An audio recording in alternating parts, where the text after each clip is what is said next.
Alors, qu'est-ce que t'en penses?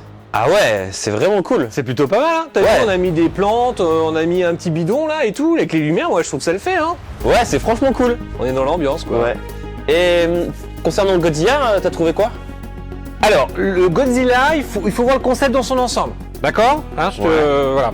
Faites entrer le Godzilla! Faites entrer Godzilla! Tadam! Mais c'est quoi ça? Bah, c'est Godzilla. Fais le truc là comme on a fait, on répète le comme ça. Ah, c'est chouette là. C'est Godzilla. Non mais moi dimanche à 23h j'ai trouvé que ça, hein.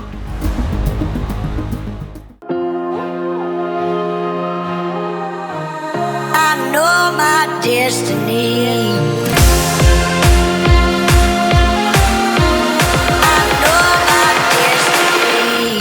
Salut les pinheads et bienvenue dans ce nouvel épisode du Skillshot de Pinball Mag. Vous vous souvenez certainement qu'en fin d'année dernière, on avait fait une release party à Loisirs et Techniques pour la sortie du Godzilla. Et si c'est pas le cas, je vous mets le lien juste ici.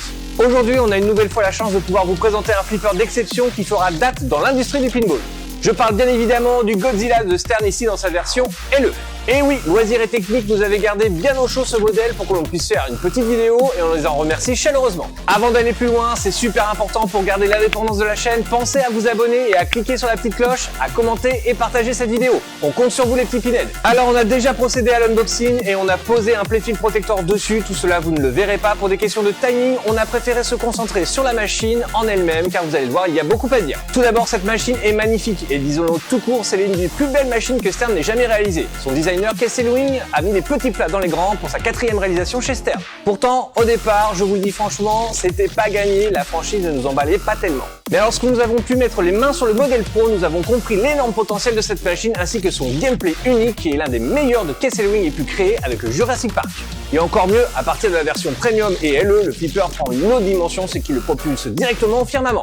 Avant de vous faire le tour de la machine, on va bien évidemment demander l'avis du pro. C'est parti!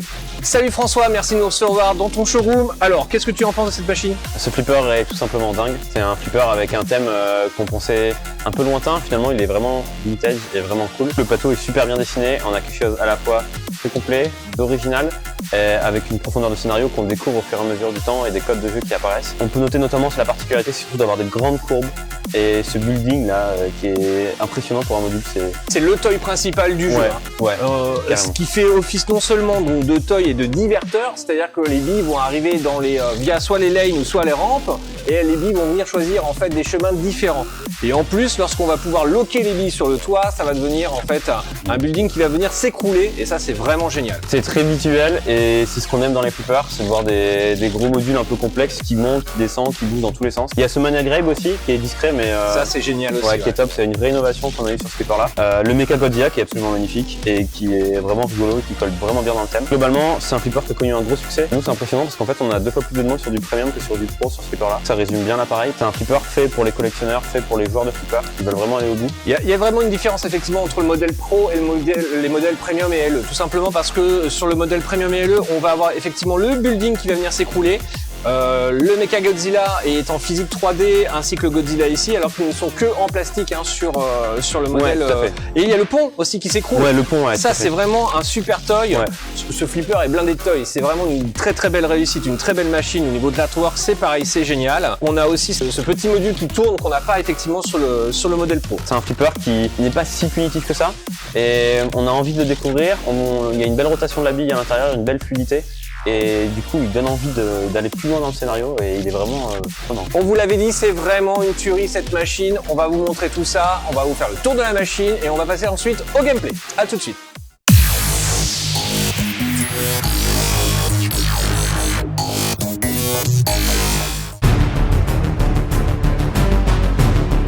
Les petits pinheads, voici le Godzilla de Stern designé par Casey Lewing. La version présentée est une édition limitée à 1000 exemplaires. Actuellement, c'est le plus gros tirage chez Stern pour une édition limitée.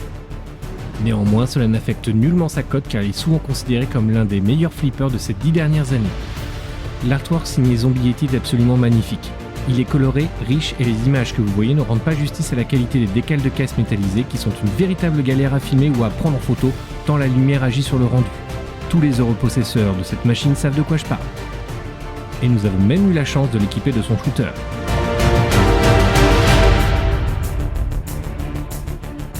Niveau plateau, avec ses nombreux toys, ce flipper révèle un véritable univers sous la glace. On commence par le maître de ces lieux, le Godzilla.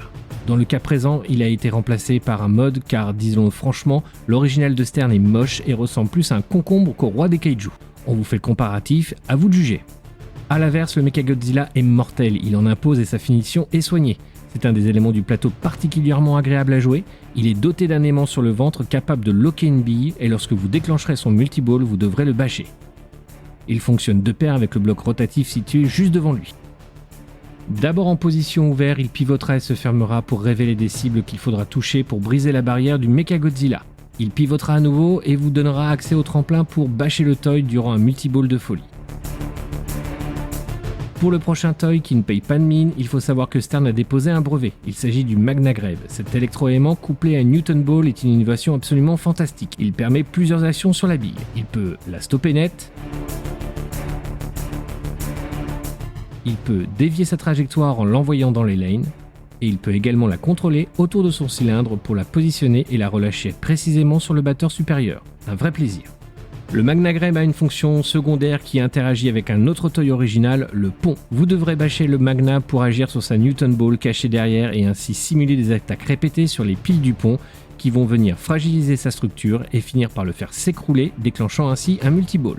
Une fois détruit, le pont servira également de diverteur et laissera tomber la bille sur le plateau. On termine par le clou du spectacle, le building, un véritable chef-d'œuvre bien massif. Faites augmenter votre jauge de damage meter pour libérer l'accès au sous-sol et locker 3 billes qui seront projetées sur le toit du building. À chaque bille lockée, le building s'enfonce un peu plus et vient jouer un rôle de diverteur en inversant l'accès aux rampes. Une fois l'ensemble des billes lockées, vous déclencherez alors une séquence épique où vous verrez littéralement s'écrouler le building pour une phase de Godzilla multiball. L'architecture globale du flipper est d'une grande originalité.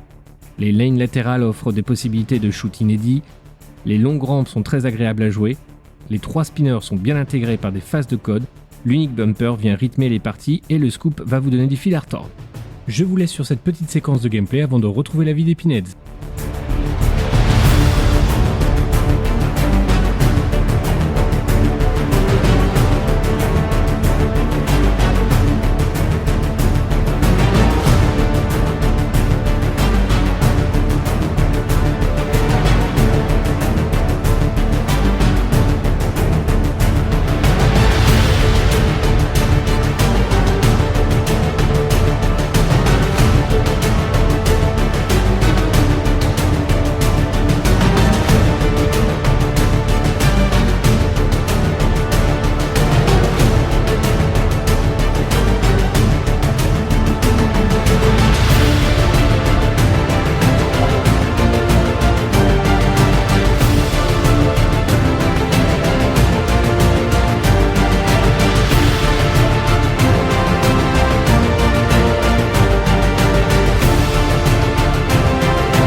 Salut Mika, merci de te prêter au jeu de l'interview.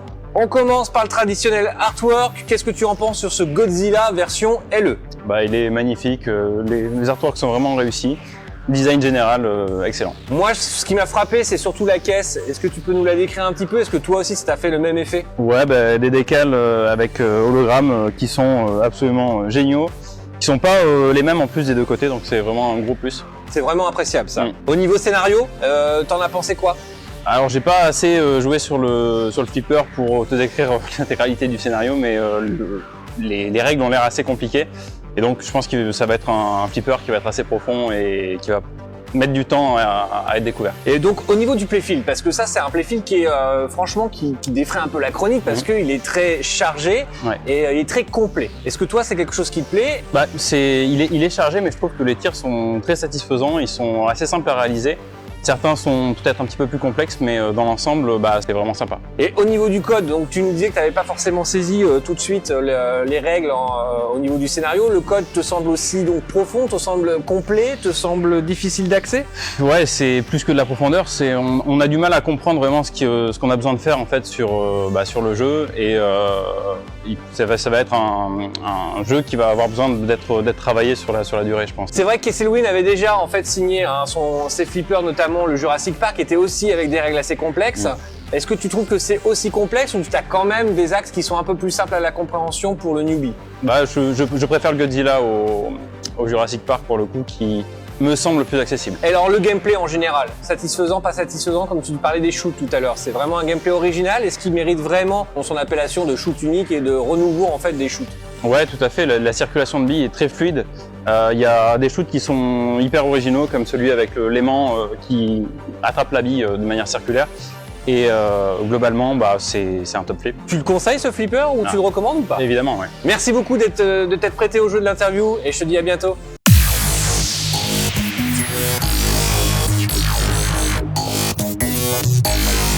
Voilà les Pinheads, merci d'avoir regardé cette vidéo. Avant de se quitter, est-ce que tu peux nous rappeler les disponibilités sur ce flipper? Ouais, Lazarus. Du coup, le Godzilla, alors déjà Godzilla LE, malheureusement, c'est mort. En 24 heures, c'était plié, hein, donc ça, il on n'y en a parle plus.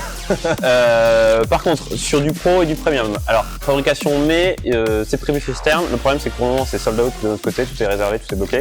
Par contre, en juillet, il reste encore de la dispo, notamment en Pro. En Premium, c'est un peu plus compliqué, mais on en espère. Donc du coup, fabrication juillet, ça veut dire réception ici en septembre, grosso modo, pour être prudent. Et on espère surtout que Stern va pouvoir vraiment augmenter ses capacités de fabrication et qu'on puisse en recevoir davantage.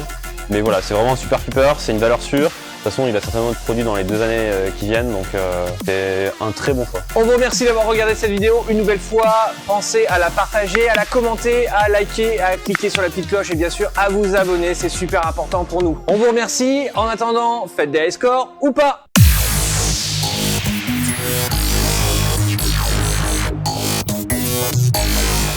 Alors, non mais comme on a dit tout à l'heure là, le côté voilà, et puis relève un peu là le truc, que ça fasse vraiment le Godzilla, non, un peu plus, non, plus le relever encore, tu vois, c'est vraiment Ouais, je coupe là. mais c'est pas la faute du costume en tout cas, hein.